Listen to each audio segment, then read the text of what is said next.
رسول اللہ صلی اللہ علیہ وسلم نے چند لوگوں کو کچھ عطیہ دیا اور سعد وہاں موجود تھے۔ وہ کہتے ہیں کہ رسول اللہ صلی اللہ علیہ وسلم نے ان میں سے ایک شخص کو کچھ نہ دیا، حالانکہ وہ ان میں مجھے سب سے زیادہ پسند تھا۔ میں نے کہا حضور، آپ نے فلاں کو کچھ نہ دیا، میں اسے مومن گمان کرتا ہوں۔ آپ نے فرمایا مومن یا مسلمان؟ میں تھوڑی دیر چپ رہ کر پھر پہلی بات دہرانے لگا۔ حضور صلی اللہ علیہ وسلم نے بھی دوبارہ وہی جواب دیا۔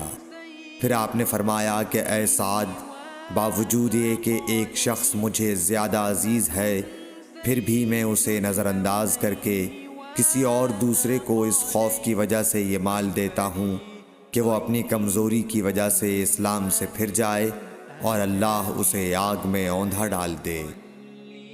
صحیح بخاری حدیث نمبر 27۔ أبدا على حبيبك خير الخلق كلهم